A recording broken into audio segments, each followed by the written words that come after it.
Chapter 4 के page 86 पे है। और कहते हैं कि भगवान जब एक दरवाजा बंद करता है तो दूसरा खोलता है, अवसर देता है हमें। लेकिन एक शराबी जो शराब का सेवन कर रहा हो, शराबीपन में अपने डूबे हुआ हो, तो या तो वो उस अवसर को पहचान नहीं पाता है, वो खुला हुआ दरवाजा देख नहीं पाता है, या फिर अगर वो देख लेता है और उसके अंदर जाता भी है तो वो अपने शराबीपन की वजह से और अपने अत्यधिक शराब पीने की वजह से उस मौके को गवा देता है, व्यर्थ कर देता है उसको।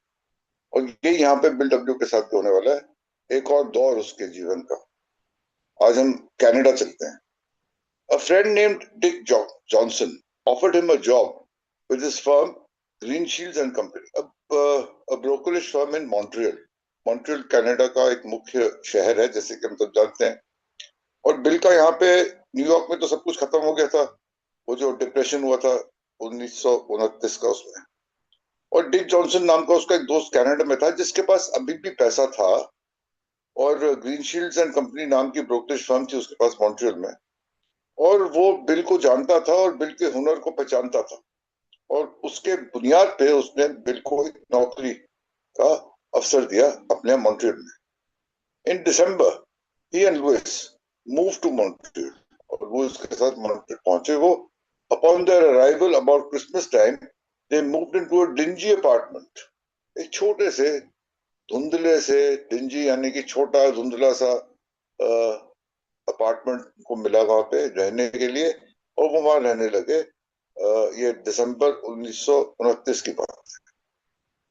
विद इन वीक्स, केवल चंद हफ्ते लगे बिल डब्ल्यू को, within weeks Bill was back in to the market. Market में वापस आया वो।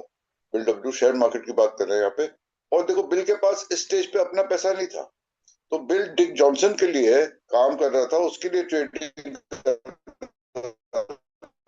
रहा था, उसके लिए वो मुनाफा जो है वो बना रहा था उसके निवेश। और डिक जॉनसन उसका इस चीज को लेके उसका ख्याल रखा। अतुल जी, आपकी आवाज कट और रही है। Bill was back in to the market again, Atul ji, आपकी आवाज कट पैनिक रही एंड है। फॉल। अगर और पैनिक पिछली मीटिंग में जो डे में वो वापस $55 sometime.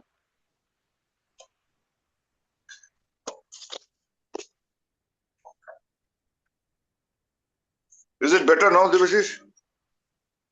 Much better sir, please continue. Devashish, is it okay now? Is it yes better sir, now? Much better please. Yes sir, please continue. Yes, it is much better.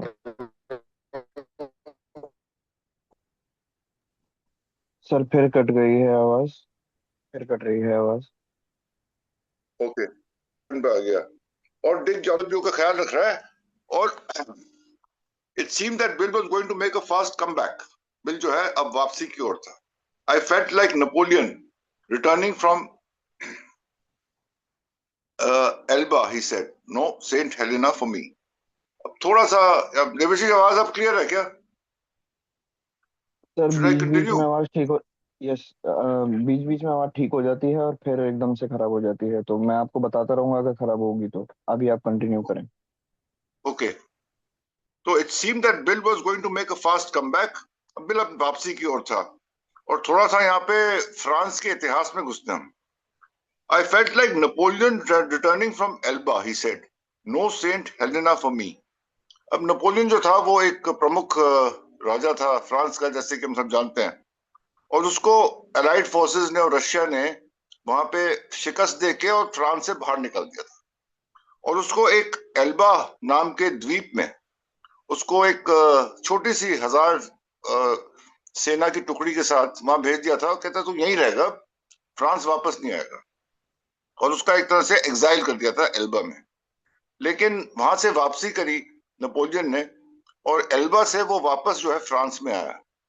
और उसने फिर France में कुछ दिनों तक राज्य किया, जिसके बाद फाइनली वाटरलू के बैटल में उसकी अंतिम शिकस्त हुई, जिसमें वो हार गया। और जब ये एल्बा में था और इसकी हरकतें दिखाई दे रही थी, तो इसको बोला गया कि अब सेंट हेलिना नाम का एक और भी रिमोट आइलैंड था, बहुत दूर दूर दराज, इसको वहां भेज दो। तो ये बिल्कुल भी तंग नहीं करेगा हमको।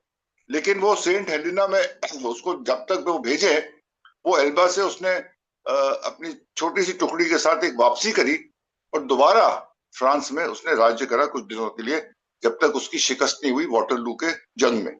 तो ये थोड़ा सा इतिहास है जिसके बारे में यहाँ पे बिल डब्ल्यू बात कर रहा है और कह रहा है कि आई felt like Napoleon returning from Elba, यानी कि एल्बा से जब नेपोलियन वापस आया तो जीत के वापस आया, विजयी होके आया। No Saint Helena for me, यानी कि मेरे को और भी दूर दराज एक द्वीप में, सेंट हेलिना नाम के द्वीप में भेजने का सवाल ही नहीं था। अब तो मेरी वापसी शुरू होनी थी, इससे ज्यादा मैं नहीं गिर सकता था। They soon found much better lodgings in Glen Eagles, an expensive new apartment house overlooking the Saint Lawrence River. और जैसे जैसे कमाई हुई डिक जॉनसन की, तो उसने भी बिल डब्ल्यू का भी उसने ख्याल रखा और एक आलीशान अपार्टमेंट उसको दिया गया नदी किनारे, सेंट लॉरेंस रिवर जो मॉन्ट्रियल में है, और एक नया अपार्टमेंट उसको वहां पे दिया गया आलीशान पॉश एरिया में। तो देखो बिल का यहाँ पे एक प्रगति कर रहा है।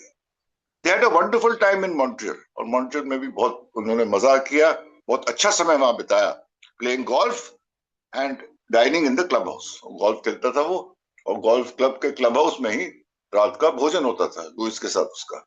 तो इससे बढ़िया क्या जिंदगी होगी यार कि काम करो, उसके बाद गोल्फ खेलो, उसके बाद वहीं खाना खाओ। ये तो बहुत ही एक उत्तम जीवन है जो मैं आजकल किसी हद तक जी रहा हूँ। तो बहुत ही सुनहरा दौर था ये, जैसे कहते हैं ना, वो भी एक दौर था, ये भी एक दौर है। तो ये सुनहरा दौर था कनाडा में जितने दिनों तक वो रहे। लेकिन बाय फॉल, यानी कि ये क्रिसमस टाइम की बात है, बाय फॉल मतलब यहाँ पे बात कर रहे हम सितंबर अक्टूबर की, यानी कि चंद महीने की बात थी, 8-10 महीने की। उसके बाद Johnson had dismissed him, Johnson ने उसको, वो जो नौकरी था, जो एग्रीमेंट था उससे, उसको उसको निकाल दिया था। His Waterloo was as always booze, और उसकी शिकस्त, उसके पतन का कारण एक बार फिर एक ही था, वो था शराब। अत्यधिक शराब पी ली थी और जॉनसन उसको बर्दाश्त नहीं कर पा रहा था। जॉनसन के लिए वो किसी काम का नहीं रहा और उसको वहां से निकाल दिया गया। In the last months of 1930, bill caught what he called occasional glimpses of the downslope leading to the valley of the shadow। यहाँ पे थोड़ा सा एक इडियम है, या हम कह सकते हैं कि बिल डब्ल्यू का ये एक एहसास हो रहा है। ओकेजनल ग्लिम्पसेस, यानी उसको झलक दिख रही थी यहाँ डाउन स्लोप की, एक ढलान की, जो नीचे जाके एक गहरी खाई में जा रहा है, एक खड्ड में जा रहा है। उसकी परछाई उसको यहाँ पे दिखाई देने लगी थी, यानी कि उसका जो पतन था और जो होने वाला था, और उसका जो एक डिक्लाइन था, एक ढलान थी नीचे जो उसका जीवन जा रहा था, उसको वो साफ साफ यहाँ पे दिखाई दे रहा था। उसकी जो झलकियां थी उसको साफ नजर आ रही थी। I could still turn back but bill, he said, लेकिन बिल ये कहता था कि अभी भी वापसी हो सकती है। I could turn back and look the other way, even though I had been deeply shocked by the calamity of the 1929 crash and now dismissed by my good friend Dick Johnson. यानी कि विपदाएं बहुत आई थी उसके जीवन में थोड़े से समय के अंदर। पहले 1929 का क्रैश, उसके बाद कनाडा में जाके कुछ वापसी कर रहा था, तो एक बार फिर डिक जॉनसन ने उसको निकाल दिया। तो ये जो सेटबैक्स थे उसके जीवन के, उसके जो ये पतन थे, वो बार बार हो रहे थे, लेकिन उसके बावजूद बिल डब्ल्यू दूसरी ओर देखना चाह रहा था और आगे बढ़ के अपने इस पतन से वापस विजय होकर निकलने की कोशिश करना चाह रहा था। Again he wrote a promise to his wife in the family Bible. फिर बाइबल उठाई उसने, और एक बार फिर, और ये आखिरी बार है, और ये बात है सितंबर 1930 की, आखिरी बार उसने बाइबल उठाई 3 सितंबर 1930 में। And finally and for a life time thank God for your love. जो इसको ने लिखा, तुम्हारे स्नेह और तुम्हारे प्यार के लिए मैं भगवान का आभारी हूं। And the promise was dated 1930 September 3rd, like those that had preceded it, it was not kept. That was the last of the Bible promises। आखिरी बार बाइबल में उसने एंट्री करी थी, और हर एक वादे की तरह, हर एक प्रतिज्ञा जो उसने ली थी, ये प्रतिज्ञा भी उसने कायम नहीं रखी, और ये भी हवा हो गई। लेकिन ये आखिरी बाइबल में उसके लेख थे, और वो आभार तो व्यक्त कर रहा है अपनी बीवी का फैमिली बाइबल में, लेकिन जो वादा कर रहा है वो, उसके बारे में आगे कोई उसने एक्शन नहीं लिया, वो वादा एक बार फिर टूट गया। One more trial, one more attempt and one Mohr failure. मैं एक और पैराग्राफ ले लेता हूं Devashish, so that we finish this Canadian part of his life. While Bill stayed on in Montreal to clean up details, कुछ दिनों तक Montreal में रहा वाइंड अप करने के लिए। जो काम था उसने, उसको जो सौंपा गया था डिक जॉनसन द्वारा, जब वो काम अपना और अपने निजी जो मामले थे वहां पे समेट रहा था, तो Lois went back to Brooklyn because her mother had fallen ill. Lois की माँ को कैंसर हो गया था और उसके लिए लुइस जो थी वो वापस ब्रुकलिन गई अपनी माँ के पास। Even at the very end with much to do I still couldn't keep sober. अब तो कुछ करने को था ही नहीं, कुछ बचा नहीं था। और हालांकि सोबर रहने की अभी भी देखो बिल डब्ल्यू कोशिश कर रहा है वो, लेकिन नाकामयाब हो रहा है। Bill said, I remember getting very drunk, falling into an argument with a hotel detective। जिस होटल में रह रहा था, वहां होटल के थोड़े जासूस होते हैं, उसके साथ एक झगड़े में पड़ गया वो। And overnight he was thrown in jail, but release the next morning by lenient जज। किस्मत अच्छी थी कि उसका जो न्यायाधीश था, जज था, जेल में डाल दिया गया उसको इस लड़ाई के बाद, लेकिन जज जो था थोड़ा सा दयालु था, लीनियंट था, नरम दिल का था, तो उसने उसको अगले दिन सुबह छोड़ दिया वार्निंग देके। लेकिन कोई फर्क नहीं पड़ा बिल जैसे शराबी को। Drunk by noon he met another alcoholic. और मतलब नून मतलब 12 बजते बजते सुबह उसको निकाला जेल से, लेकिन 12 बजते बजते वो फिर पी गया, ही वाज ड्रंक। और एक और अल्कोहलिक से मिला, an individual of the tin horn confidence man. अभी टिन हॉर्न कॉन्फिडेंस मैन का मतलब होती है यहाँ पे वो ठग, बंटी और बबली के बबली होता है ना, वैसा आदमी, एक स्कैमस्टर, एक ठग, स्विंडलर।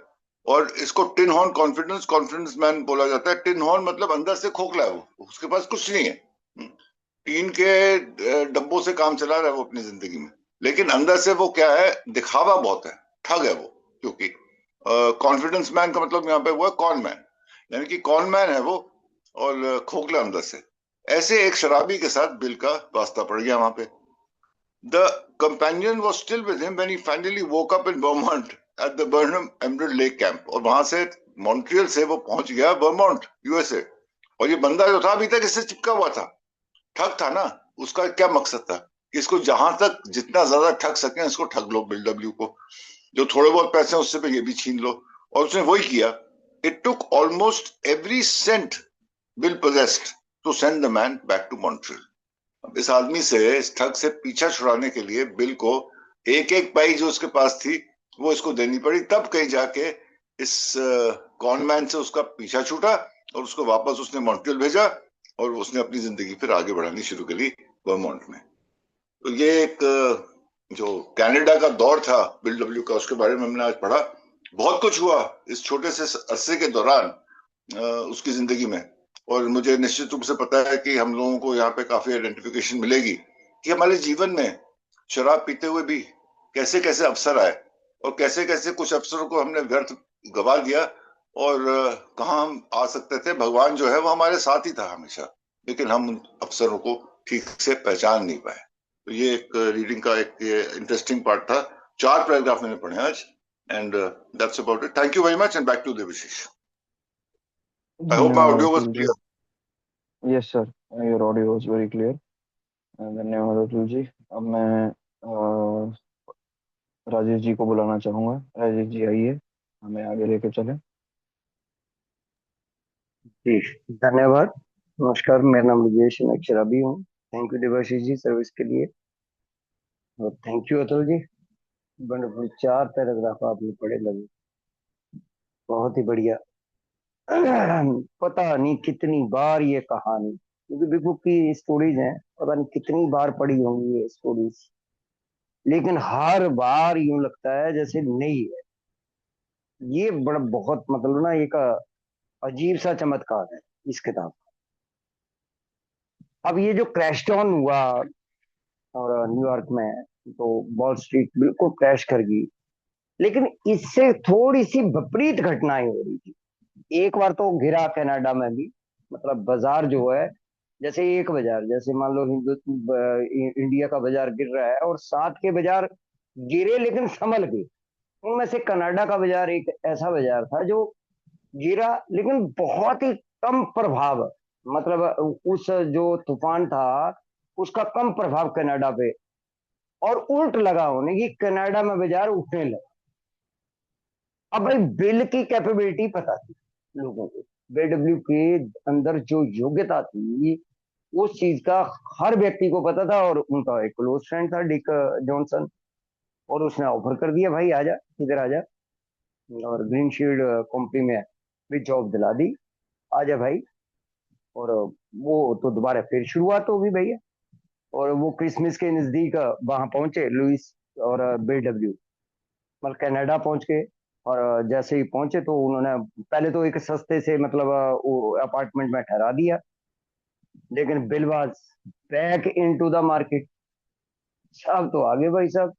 और लग रहा था, देखो कॉन्फिडेंस, देखो इतनी बड़ी तबाही दोस्तों के साथ, रिलेटिव के साथ, अपने साथ। और आदमी ये नहीं देखता है कि मार्केट गिरी है, आदमी तो ये दिखता है कि ये खा गया पैसे, या ये ले गया पैसे, या इसने डुबो दिया, सीधा ब्लेम होता है हर किसी का। भाई जब कमा रहा होता है तो कमा ही रहा होता है आदमी, लेकिन जब वो गिरता है तो फिर सारा। और उसके बावजूद भी लोगों को ये पता था कि अभी आया, और भाई साहब वो वैसा ही हुआ। और बेडब्ल्यू तो वो मतलब लगा करने, हालांकि एक्चुअली क्लाइम्ड, मतलब अभी न्यूयॉर्क में ये, अच्छा पैनिक और फोर्ड को ग्रहण क्यों बोला था, अब फिर पैनिक और फोर्ड के पीछे पड़ गया यहाँ पर आकर। पैनिक और फोर्ड कंपनी मतलब वहां तो काम कर ही रहा है पैनिक फोर्ड को यहाँ।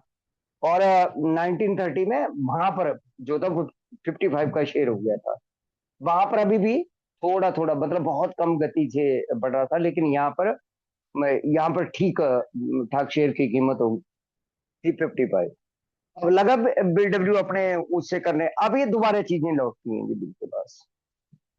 अब पहली बात तो ये कि वो एक्सपेंसिव एक अपार्टमेंट दे दिया उसने, नोट लगे छपने। भाई वो मतलब जब नोट लगे छपने तो वो सेंट लॉरेंस रिवर के किनारे वो महंगा सा अपार्टमेंट ग्लेन ईगल के नाम से वो बीडब्ल्यू और लुइस शिफ्ट कर गए।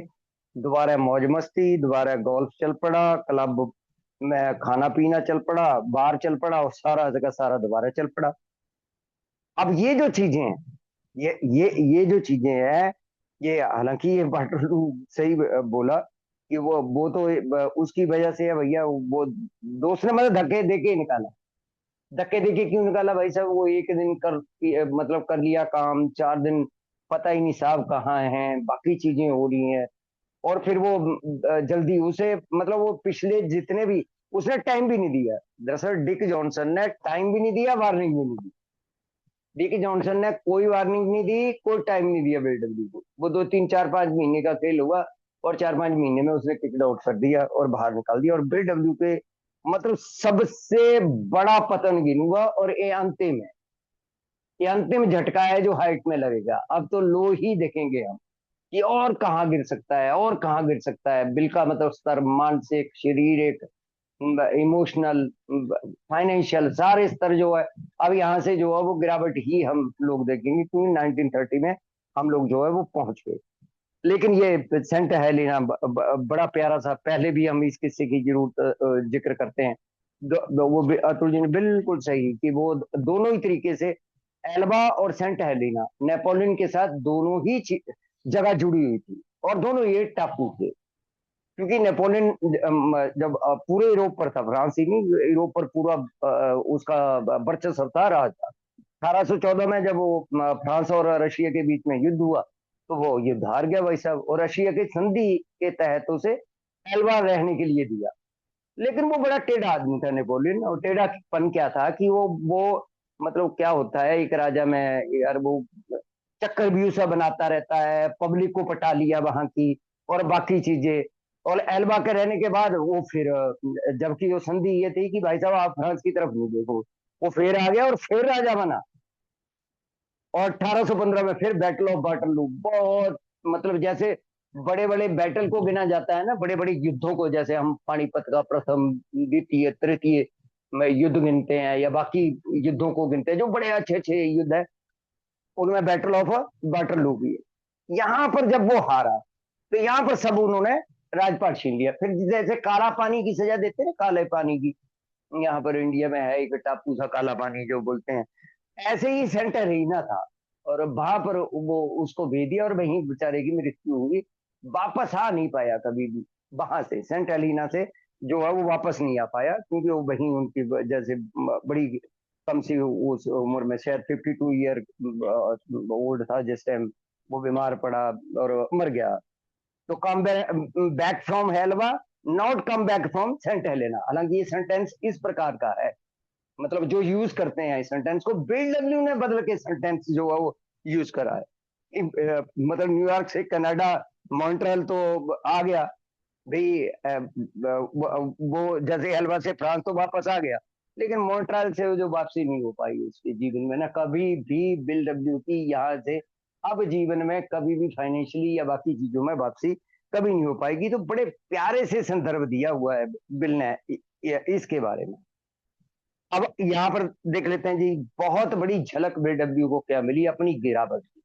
जब वो मिलती है ना कि यार समझ तो आ रहा है भाई साहब कि 1930 मतलब आखिरी के जो महीने थे, वो जो पतन की झलक दिखने लगी थी कि भाई साहब, और पतन कैसा कि वो तेज ढलान है और अंधकार और विनाश है एक घाटी में, और वहां गिरना है बंदे ने जाके। जैसे मान लो घनघोर, मतलब ऊपर से बंदा फिसल रहा है और ढलान है, नीचे अंधकार है और ऐसी घाटी है जिसके अंदर गिर रहा हूं और तेज गति से फिसलन है वहां पर। ये बीडब्ल्यू को समझ में आनी शुरू हो गई थी। लेकिन 1929 वो जो बाजार का हुआ, और सबसे बड़ा जीवन का झटका, वो जो दोस्त थे डिक जॉनसन, उसके द्वारा जो निकाला गया ना, वो बिल डब्ल्यू को अंदर तक हिला दिया।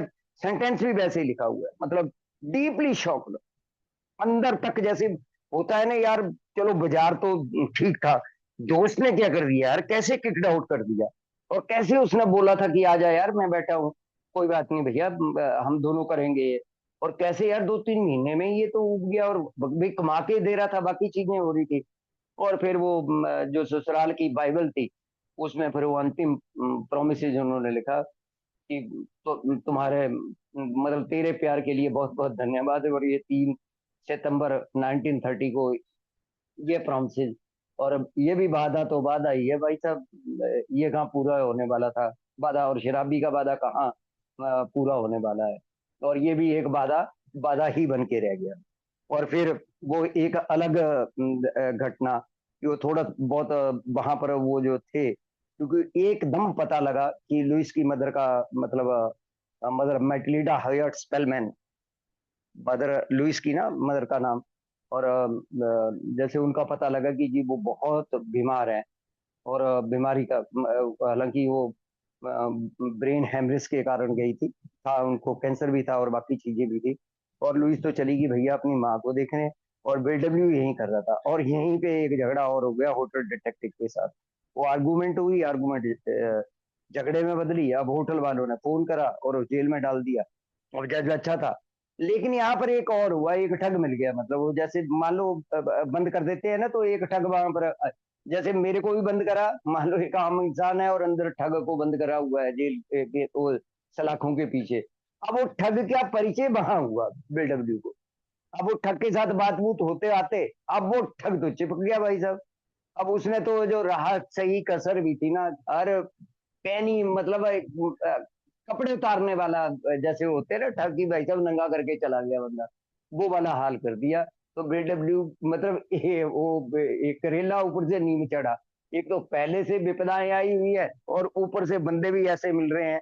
लेकिन यार एक एल्कोहलिक बनने के, एल्कोहलिक एनोनिमस बनने के पीछे ना, ये जो भगवान ने रचना रची हुई है ना, सच में इसी प्रकार का जो विवरण है ना कि भाई साहब बॉटम कोई जगह मत छोड़ो।